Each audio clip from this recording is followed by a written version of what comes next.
கல்வியே வாழ்க்கையின் மூலதனம். எழில் கொஞ்சும் மலையகத்தில் கல்வி, கலை, விளையாட்டு எனும் அத்தனை துறைகளிலும் மாணவர்களை மேம்படுத்துவது பாடசாலை. மத்திய மாகாணம் ஹட்டன் கல்வி வலயம் கோட்டம் 2 கெசல்கமோ ஓயாவை அண்மித்து நோர்வுட் உயர் மேட்டு நிலத்தில் ஓங்கி நிற்கின்றது நோர்வுட் தமிழ் மகா வித்தியாலயம். 1905ஆம் ஆண்டு 10 மாணவர்களுடன் கொத்தணி பாடசாலையாக ராசாத் தோட்டத்தில் ராசாத் தோட்ட தமிழ் வித்தியாலயமாக ஆரம்பிக்கப்பட்டு படிப்படியாக கல்வி மாற்றங்களின் ஊடாக பலருக்கு கல்வி அறிவு, பலருக்கு கல்வியை புகற்றிய பாடசாலை நோர்வுட் தமிழ் வித்தியாலயம். கொத்தணி பாடசாலை முறைமையிலிருந்து 1972ஆம் வருடம் ஜூன் மாதம் 14ஆம் திகதி அரசாங்கம் பொறுப்பேற்க அரச பாடசாலையாக உருப்பெற்றது. தொடர்ச்சியாக பல்வேறு நபர்களின் முயற்சியால் இன்று சமூகத்தினுடைய குறிகாட்டியாக மலையகத்தின் சிறப்புமிக்க பாடசாலையாக ஓங்கி நிற்கின்றது நோர்வுட் தமிழ் மகா வித்தியாலயம். ஆரம்ப காலத்தில் 10 மாணவர்களுடன் ஆரம்பிக்கப்பட்டு இன்று 2024ஆம் வருடத்தில் தன்னுடைய 47வது அகவை தினத்தில் 1500க்கும் மேற்பட்ட மாணவர்களுடன் சாதனைகளின் தொடர்ச்சியாக ஓங்கி ஒலித்துக் கொண்டிருக்கின்ற நாமமாக நிற்கின்றது நோர்வுட் தமிழ் மகா வித்தியாலயம். நோர்வுட் தமிழ் மகா வித்தியாலயத்தின் நுழைவாயில் பகுதியை அலங்கரிப்பது ஒரு ஆலயம். மாணவர்களை சமய ஒழுக்கத்திலும் அறவொழுக்கத்திலும் பேணுவதற்கு ஒரு குறிகாட்டியாக காணப்படுகிறது. பாடசாலையின் கட்டமைப்பு, மேலும் பாடசாலையின் ஆரம்ப பகுதியில் காணப்படுகின்ற மணிமண்டபம் பாடசாலையினுடைய கட்டிட அமைப்பிற்கு மேலும் ஒரு சிறந்த எடுத்துக்காட்டாகும். ஹட்டன் கல்வி வலயத்தில் ஆரம்பம் முதல் இன்று வரை மாணவர்களுடைய கற்றல் அடைவுகளை இடர்பாடுகள் என்று கொண்டு செல்வதற்கு தனித்தனி வகுப்பறைகள் காணப்படுகின்ற மிக சிறந்த பாடசாலை நோர்வுட் தமிழ் மகா வித்தியாலயம். ஆம், எமது பாடசாலையின் இடைநிலை பிரிவு மற்றும் உயர்தர பிரிவுகளில் பல்வேறு துறைகளில் மாணவர்கள் இன்றும் சாதனை குறிகாட்டிகளாக விளங்குவது பாடசாலையினுடைய கட்டிட வளங்கள் என்றே கூறலாம்.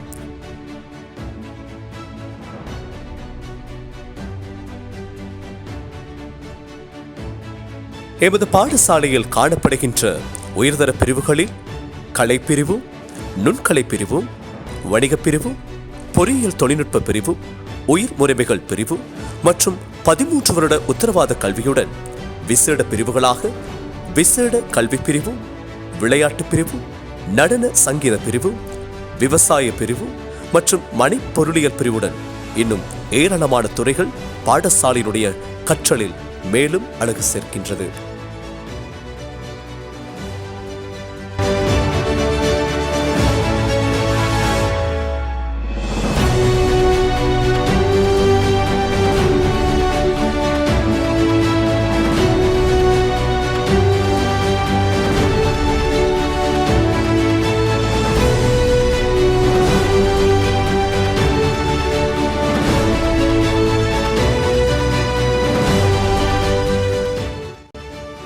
பாடசாலையினுடைய நிர்வாகம் என்பது ஒரு பாடசாலையினுடைய செயற்பாடுகளை மிக நேர்த்தியாக கொண்டு செல்வதற்கு இன்றியமையாத ஒன்றாகும். அந்த வகையில் இந்த பாடசாலைக்கு கிடைக்கப்பெற்ற அதிபர்கள் ஒரு வரம் என்றே கூறலாம். அன்றிலிருந்து இன்று வரை இந்த பாடசாலையினுடைய கட்டமைப்பினை மிக சிறந்த நிர்வாகத்திறனால் கட்டியெழுப்பிய பெருமை அனைத்து அதிபர்களையும் சாரும். குறிப்பாக கடந்த வருடம் இந்த பாடசாலையிலிருந்து இடம் மாற்றம் பெற்று சென்ற அதிபர் திரு ராஜன் அவர்கள் இந்த பாடசாலையின் பல செயற்பாடுகளின் காரண கர்த்தாவாக திகழ்ந்தார் என்றால் மிக என்று கூறுவதற்கில்லை. மீண்டும் இந்த பாடசாலையின் புதிய அதிபராக தமது கடமை பொறுப்புகளை ஏற்றிருக்கின்ற திரு முத்துலிங்கம் அவர்கள் இந்த பாடசாலையின் பழைய மாணவராக, முன்னைய நாள் ஆசிரியராக, தற்போது மீண்டும் அதிபராக இந்த இடத்தில் பொறுப்பை பெற்றுக் கொண்டமை அவருக்கு கிடைக்கப்பெற்ற வாழ்நாள் வரமென்றே கூறலாம். மேலும் இந்த பாடசாலையின் பிரதி அதிபர்களாக கடந்த வருடம் அதிபர் நியமனம் பெற்றுக்கொண்ட பிரதி அதிபர் திரு ராமு அவர்களும் மற்றும் பாடசாலையின் மற்றொரு பிரதி அதிபராக நியமனம் பெற்றுக்கொண்ட பாடசாலையின் முன்னைய நாள் மாணவியும் தற்போதைய பிரதி அதிபராக தன்னுடைய கடமை பொறுப்புகளை ஏற்றிருக்கின்ற திருமதி ஜனனி அவர்களையும் மிக பெருமிதமாக இந்த பாடசாலை உள்வாங்கிக் கொள்கின்றது. பாடசாலையின் ஆளணியை பொறுத்தவரையில் அதிபரின் தலைமையின் கீழ் 75க்கும் மேற்பட்ட ஆசிரியர்களையும் 2 கல்விசாரா ஊழியர்கள் அடங்கலாக 1500க்கும் மேற்பட்ட மாணவர்களை கொண்டு சமூகத்தின் மிக நேர்த்தியான பாடசாலையாக வலம் வருகின்றது நோர்வுட் தம் மகா வித்தியாலயம். நோர்வுட் தம் மகா வித்தியாலயத்தினுடைய கல்வி அடைவுகளை நோக்கும் பொழுது 2023ஆம் ஆண்டு கல்வி பொதுத்தராதர சாதனதர பரீட்சைக்கு இந்த பாடசாலை சார்பாக 108 மாணவர்கள் பரீட்சைக்கு தோற்றி 6 பாடச்சித்தியுடன் 85 மாணவர்கள் அடங்கலாக 76 மாணவர்கள் உயர்தரம் கற்க தகுதி பெற்றுள்ளனர். அதன்படி கடந்த வருட பெறுபேறு 70% சுட்டி நிற்கின்றது. 2023ஆம் ஆண்டு கல்வி பொதுத்தராதார உயர்தர பரீட்சை பெறுபேறுகளின் அடிப்படையில் எமது பாடசாலை சார்பாக பொறியியல் தொழில்நுட்ப பிரிவில் 44 மாணவர்கள் பரீட்சைக்கு தோற்று 33 மாணவர்கள் சித்தி அடைந்துள்ளனர். மேலும் உயர்முறைமை தொழில்நுட்ப பிரிவில் 42 மாணவர்கள் பரீட்சைக்கு தோற்று 39 மாணவர்கள் பரீட்சையில் சித்தி அடைந்துள்ளனர். கலைத்துறையில் 78 மாணவர்கள் பரீட்சைக்கு தோற்று 72 மாணவர்கள் சித்தி பெற்றுள்ளனர். வணிகப் பிரிவில் 22 மாணவர்கள் பரீட்சைக்கு தோற்று 14 மாணவர்கள் பரீட்சையில் சித்தி அடைந்துள்ளனர். ஒட்டுமொத்தமாக 186 மாணவர்கள் பரீட்சைக்கு தோற்றி 158 மாணவர்கள் பரீட்சையில் சித்தி அடைந்து 37 மாணவர்கள் பல்கலைக்கழக அனுமதியை பெறுவதற்கான வாய்ப்பினை பெற்றுள்ளனர். இணைப்பாட விதான செயற்பாடுகளை பொறுத்தளவில் எமது பாடசாலை பல சாதனை அடைவுகளை தொடர்ந்தேச்சியாக பெற்று வருகிறது.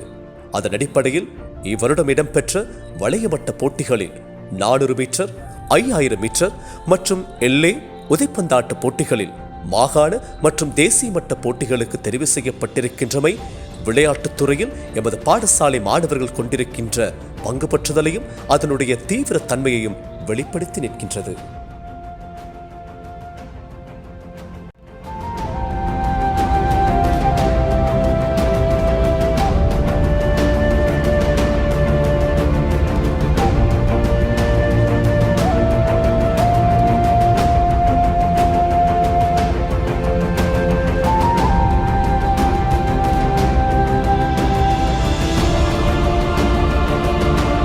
அது மட்டுமா, கடினப்பந்து துறையில் எமது மாணவர்கள் தங்களுடைய திறனை அடையாளப்படுத்தக்கூடிய வகையில் பல்வேறு கடினப்பந்து தொடர்பான பயிற்சிகள் மாணவ மாணவிகளுக்கு வழங்கப்பட்டு வருகின்றமையும் குறிப்பிடத்தக்கது.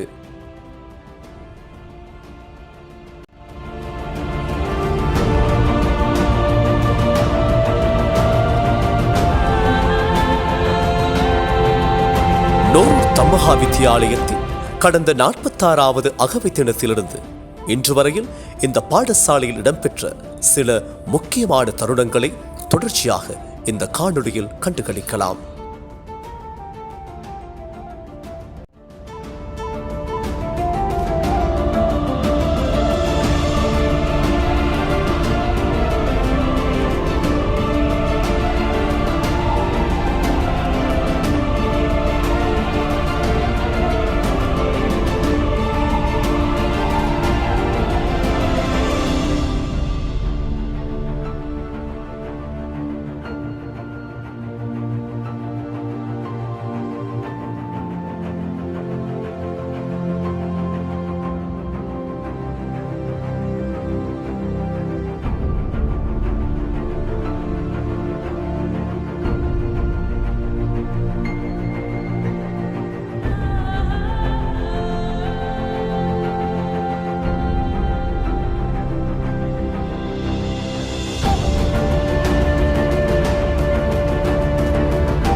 பூரணத்துவமிக்க மாணவனை உருவாக்குவது கல்வியாகும்.